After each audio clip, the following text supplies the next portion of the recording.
Compte rendu de la mission de la vision. Bonjour frères et sœurs, bonjour bien-aimés du Seigneur. J'ai senti dans mon cœur qu'il fallait que je parle de la mission et de la vision que le Seigneur m'a donnée. Faire le point, faire un bilan sur les choses que le Seigneur m'a confiées. Il est vrai que pour ceux qui ont écouté une partie de mon témoignage, ils savent que le Seigneur m'a dit audiblement, annonce ma parole, annonce ma parole. Et donc le Seigneur m'a établi prédicateur de l'évangile de Christ. Je n'ai pas été désigné ni établi par l'homme, mais directement par le Seigneur. C'est important de le savoir. Le Seigneur m'a donné ma mission. Et c'est ainsi que le Seigneur m'envoie dans les carrefours, dans les rues, dans les quartiers, dans les villes, dans les trains, métro, RER, sur les marchés, un peu partout annoncer l'évangile de Christ. Et je me souviens que la première fois que j'ai annoncé l'évangile, c'était au Congo-Brazzaville, au cours d'une mission. On m'a donné un micro et je me suis mis à parler. C'était en 2019. Je ne suis pas là pour me glorifier, mais j'ai été établi par le Seigneur. Le Seigneur dit, ce n'est pas celui qui veut, ni celui qui court, mais celui que Dieu recommande. Mais au-delà du fait que Dieu m'a établi, il m'a surtout donné toute une série de visions dès le départ. C'est-à-dire, il m'a montré à travers des songes, des choses qu'il fera à travers moi. Bien sûr, ces choses sont conditionnées par l'obéissance. S'il n'y a pas d'obéissance dans les petites choses, il n'y aura pas de grandes choses. Donc, il m'a montré certaines choses que j'aurai à faire sur mon parcours et aussi de la manière que certaines choses vont se passer. Je peux prendre comme exemple l'un des songes que j'ai reçus du Seigneur, certainement pour ne pas m'inquiéter et être dans le doute quand cela arrivera. En fait, j'ai reçu plus d'un songe qui me fait penser à cela. C'est-à-dire que dès le départ, je savais que peu de gens allaient m'écouter. Parce que le Seigneur m'a donné des songes me montrant cela. C'est ainsi que dans l'un des songes, je me voyais entrer dans une salle, on me donnait un micro comme si j'étais un prédicateur. Au départ, la salle était remplie à ras-bord de personnes.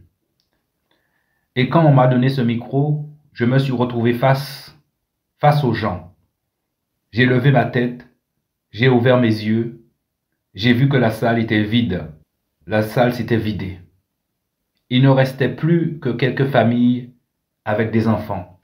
Et j'avais la sensation que ceux qui étaient partis n'étaient pas là, n'étaient pas venus pour écouter le Seigneur. Et j'ai eu d'autres songes similaires, pareils. Donc au départ, je savais que peu de gens allaient m'écouter. C'était juste un exemple de ce que le Seigneur m'a révélé. La vision ne s'arrête pas seulement au fait d'aller partout et annoncer l'évangile de Jésus-Christ. Depuis quelque temps, le Seigneur me donne une autre orientation. C'est-à-dire qu'il rajoute des choses à ce qu'il m'a déjà donné. Et même là, le Seigneur m'a montré cela en songe dès le départ. Depuis quelque temps, il me fait prier aussi pour les malades. Et de plus en plus, il dit d'ailleurs dans sa parole, pour ceux qui auront cru, vous imposerez les mains aux malades et ils seront guéris. Donc c'est ainsi que le Seigneur me fait imposer les mains aux malades. Je voulais aussi que vous sachiez que le Seigneur m'a aussi interpellé sur le fait que certains de ceux qu'il a établis se sont égarés. Beaucoup d'hommes que le Seigneur a établis se sont perdus en chemin. Ils ont fait naufrage, malheureusement. Parce qu'il nous a laissé un modèle afin de suivre ses traces, nous dit la parole. Malheureusement, on s'est détourné du modèle. On s'est éloigné du modèle qu'il nous a laissé. On est surtout dans un système où l'on fait venir des gens dans son bâtiment, dans ses réunions, dans ses conférences, et on passe son temps à parler de la Bible en disant la Bible dit, la Bible dit. Mais il y a peu de pratique. Les gens ne savent plus pratiquer les choses, mettre les choses en pratique.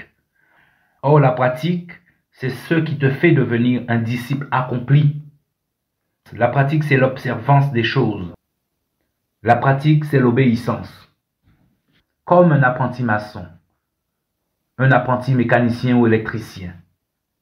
Il y a la théorie, mais il faut qu'il pratique pour comprendre les choses.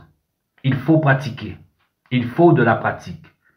Il faut que le maître te montre comment il faut faire les choses. Pour que toi, à ton tour, tu le fasses correctement afin de transmettre une bonne doctrine aux autres.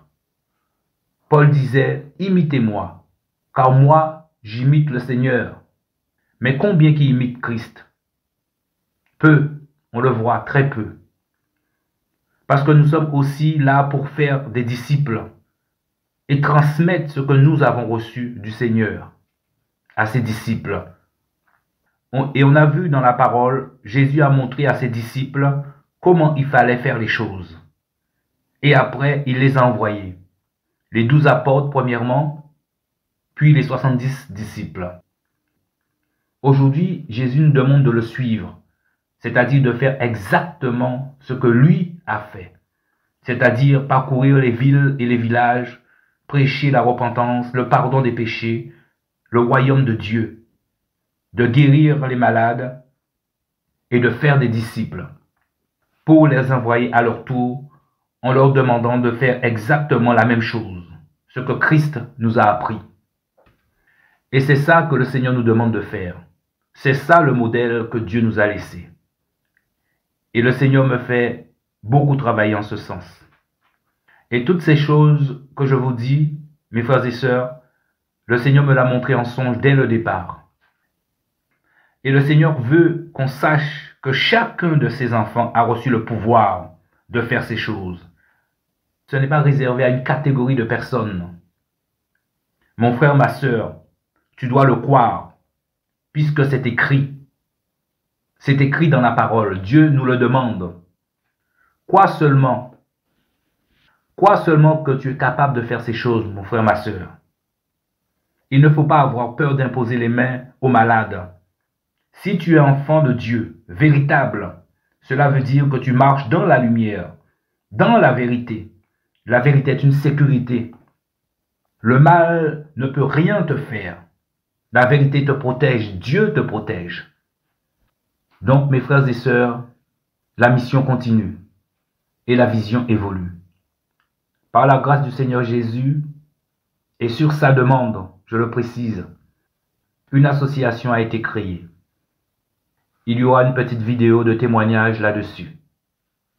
Le Seigneur m'a demandé de fonder cette association afin de faire évoluer l'œuvre. Il m'a fait comprendre que c'est aussi ça, porter du fruit, et surtout faire fructifier les dons et les talents qu'il nous a donnés.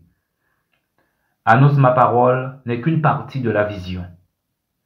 Concernant l'association, il y aura aussi une chaîne YouTube au nom de l'association. Ainsi, il est prévu un site internet. Il faut comprendre que l'association n'est pas la vision. L'association n'est qu'un moyen, un outil, une structure, une organisation que le Seigneur m'a demandé de mettre en place pour aider, pour contribuer à faire avancer la vision. L'association, c'est comme une voiture. Pour aller d'un point A à B, c'est plus rapide avec une voiture. Mais si tu n'as pas de voiture, tu peux toujours aller de A à B. Tu prendras plus de temps. Et le Seigneur m'a fait comprendre qu'il donnera les moyens. Il donne la vision, mais Dieu est aussi le pourvoyeur. C'est aussi ça son nom. Il pourvoit. Le Seigneur a permis que je m'associe avec un frère digne de confiance.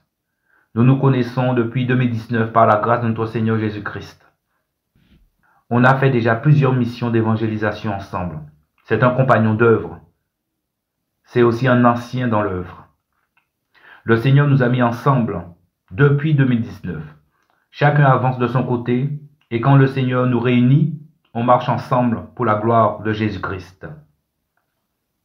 En résumé, frères et sœurs, il y a plusieurs choses à retenir. Le Seigneur a donné une vision. Il a établi lui-même ses ouvriers. C'est son œuvre. C'est lui qui fait l'œuvre. Il met petit à petit les choses en place.